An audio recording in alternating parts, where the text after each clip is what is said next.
broadcast center in Los Angeles. This is KCAL 9 News at noon. And welcome to KCAL 9 News here at noon and streaming on CBS in Los Angeles. I'm Jasmine Veal. So happy to have you here with me. Well, get ready for rain, wind, and snow. This powerful system is on the way, and forecasters are calling it the most significant storm of the season. We are already starting to see some of that wet weather out there. Let's take a look from our camera there on Mount Wilson, where you can see some drops of rain. I mean, all that cloud cover. It's wet. And it is really what's ahead, though, tonight and tomorrow that has some people very worried. KCAL 9's Joy Benedict, she is live in Monrovia with a look at the threat for people, Joy, living in those recent burn areas. Yeah, Jazz, certainly glad to have you back from maternity leave just in time for the storm. It's so nice to have you back, and it's nice for a lot of folks around here that they are taking the precautions that they need to, obviously fearing the worst. We are live right now in Monrovia, and you can see we've got the gravel pit out here. We've got some sandbags as folks do have this stuff available to them if they need it with this storm coming. But most who live around here say, you know what? They've been ready for months.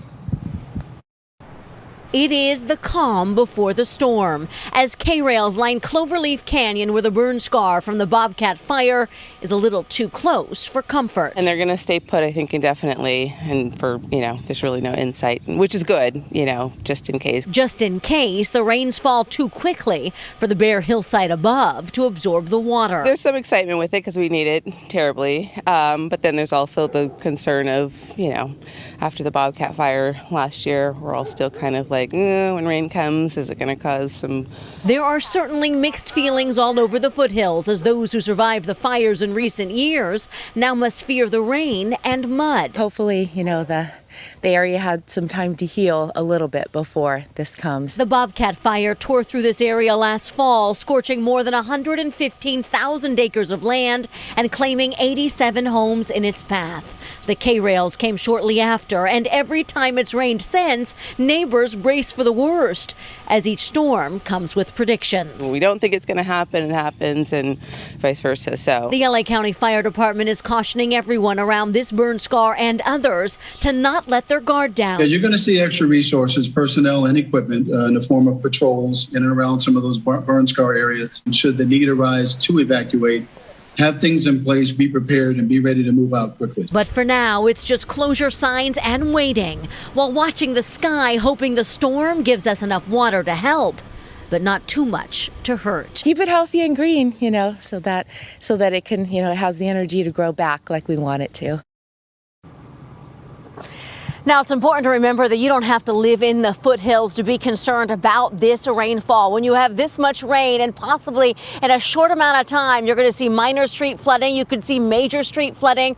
Our creeks, our rivers can also overflow. So it's very important to remember that if you do see standing water, you are not supposed to try and drive through it. You don't know how deep it is. You don't know how fast it may be moving underneath the surface. So firefighters all over the area are cautioning folks about that street flooding. Just pause, back up, and drive around it and find a different route. Jasmine? Yeah, good advice. I mean, hopefully we've all learned from what we've seen in the past. All right, Joy.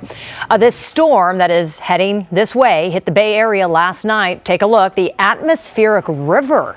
Yeah, that's what it's called. Dumped a lot of rain and caused quite a bit of damage. Look at this large redwood tree that was uprooted in Forestville and then crushed that house. Thankfully, the homeowner was working outside at the time, so she was not hurt. In Mill Valley, PG&E says downed power lines fell on Highway 101. The freeway was shut down and about 2,500 customers were left in the dark. And that forced gas stations, retail stores, and restaurants to shut down at one point. Now, aside from power outages... Dad was watching TV and the power just went out, and we look around, asked our neighbors, everyone's power is gone. I have finals right now, so I'm supposed to be working on a final, so it's making me procrastinate. Yeah, and aside from those power outages, the storm also caused some flooding for some of those homeowners.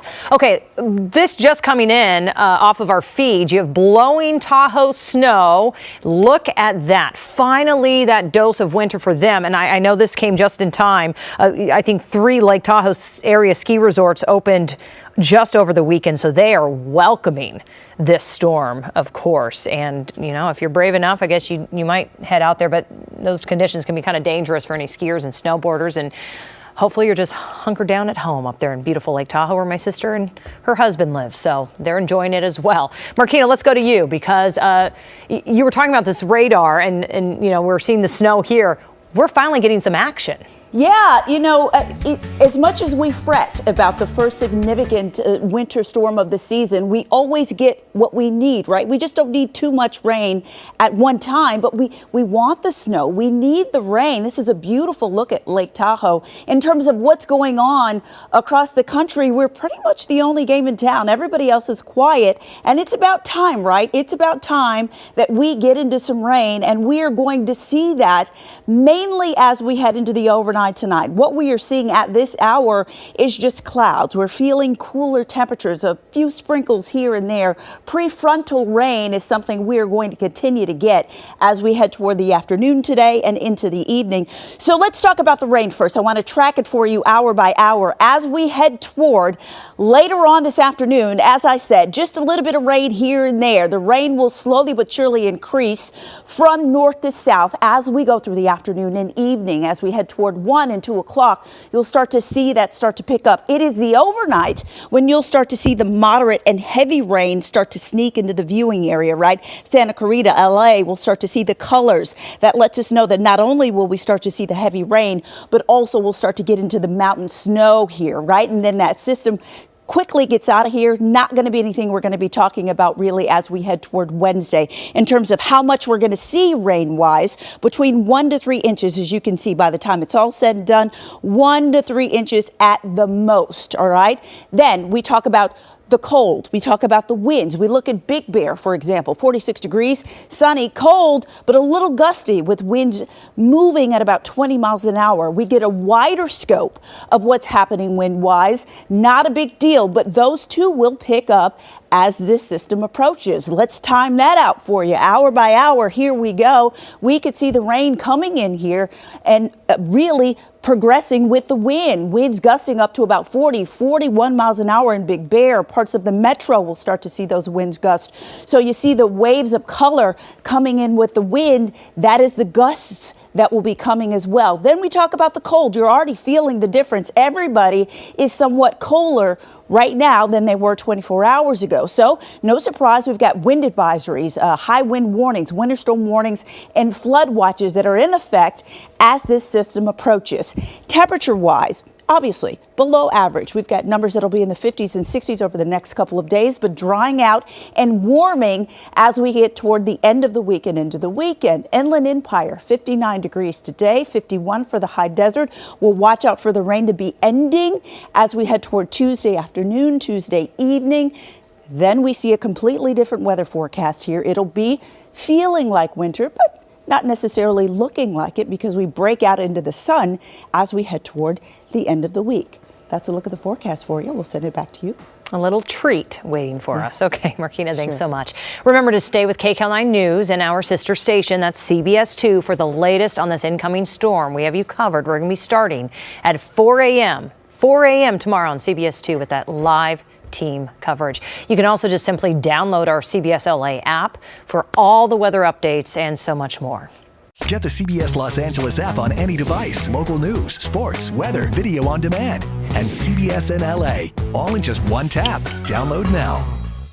Got your phone handy? Of course you do. Scan this right here. Download the CBS LA app. And just like that, you're connected to all the best local news and videos. Now, if only everything were this easy.